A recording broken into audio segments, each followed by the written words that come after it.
Hello everyone, সবাই কেমন আছো? আশা করি সবাই ভালো আছেন। আলহামদুলিল্লাহ, আমিও ভালো আছি। তোমাদের সাথে আরও একটি রেসিপি নিয়ে চলে আসলাম, 1 পাউন্ডের ভ্যানিলা স্পঞ্জ কেকের রেসিপি। তো চলো দেরি না করে রেসিপিটা দেখা যাক। শুকনো উপকরণগুলোকে চালার জন্য প্রথমে একটি বাটি নিয়ে নিব, সাথে আর একটি চালনি নিয়ে নিব। তারপর 1 কাপ ময়দা অ্যাড করব, 1 টিস্পুন বেকিং পাউডার অ্যাড করব, তারপর 1-2 টিস্পুন কর্নফ্লাওয়ার অ্যাড করব, 1 চিমটি লবণ অ্যাড করব। এবার সবগুলো উপকরণ চালনির সাহায্যে ভালোভাবে চেলে নিব।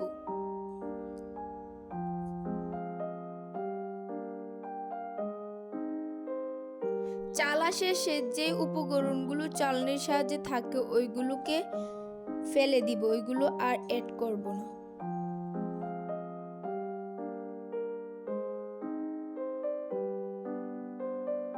এবার একটি স্প্যাচুলার সাহায্যে সবগুলো উপকরণ একসাথে মিশিয়ে আলাদা একটা স্থানে রেখে দিব।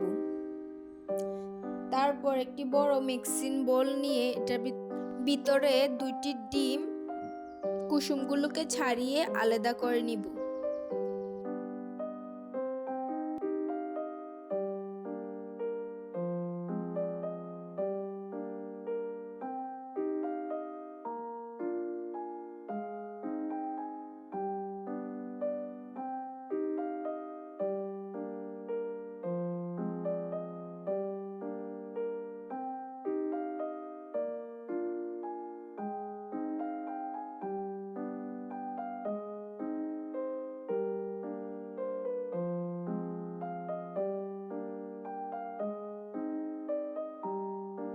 ডিমগুলো আলাদা করা হয়ে গিয়েছে। এবার একটি ইলেকট্রিক বিটারের সাহায্যে লো মিডিয়ামে রেখে আমি ডিমের সাদা অংশটাকে বিট করে নিব। একটু পাপি পাপি হয়ে আসলে তারপরে আস্তে আস্তে চিনি অ্যাড করব। চিনি অ্যাড করব আর বিট করব। যতক্ষণ পর্যন্ত চিনিগুলো গলবে না ততক্ষণ পর্যন্ত বিটারের সাহায্যে বিট করে নিতে হবে। এবার বিটারের স্পিডটা একটু বাড়িয়ে দিলাম।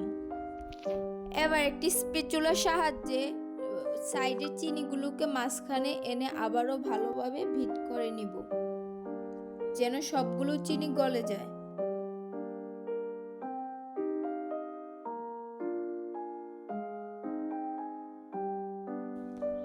আমার বিট করা হয়ে গিয়েছে।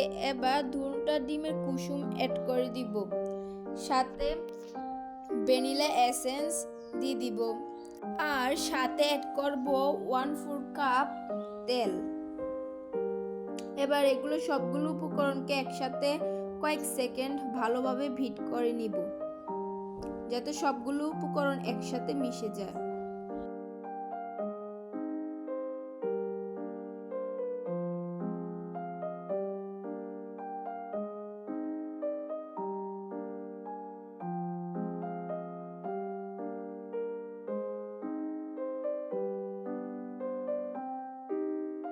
আমার বিট করা হয়ে গিয়েছে।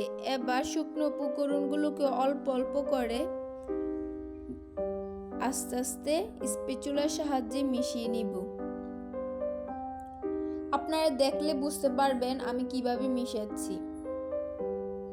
আমি একদম আস্তে আস্তে মিশাচ্ছি, স্প্যাচুলাটাকে এক পাশ থেকে আরেক পাশে শুধু নিচ্ছি।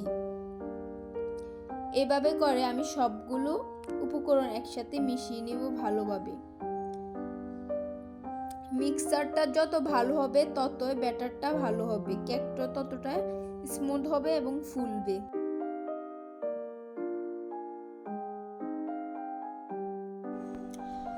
আমি আবারও ভালোভাবে আস্তে আস্তে মিশিয়ে নিয়েছি। তারপরে একটা মিক্সিং বলে নিচে একটা কাগজ দিয়ে তারপরে উপরে দিয়ে ব্যাটারটা ঢেলে দিব। ঢেলে দিয়ে ভালোভাবে একটু কয়েক মিনিট ট্যাপ করে নিব। এই তো ফিরে আসলাম 40 মিনিট পরে। তো প্রায় কমপ্লিট, আমার কেকটা ফুলে একদম চুষে গিয়েছে। আপনারা চেষ্টা করবেন কেক ঠান্ডা হওয়ার পরে কেকটাকে কাট করতে। আমার কেকটাকে যখন ঠান্ডা করছি তখন কেকটা একটু চুষে গিয়েছে, স্বাভাবিক চুষে যাবেই। কেক ঠান্ডা করার পরে মোল্ড আউট করলে কেকটা ভেঙে যাওয়ার সম্ভাবনা কম থাকে। তো দেখেন আমার কেকটা কতটা সফট হয়েছে, কতটা সুন্দর, একটু পুড়ে নাই। আমি কেকটাকে এখন 3টা স্লাইস করে কেটে দেখাবো।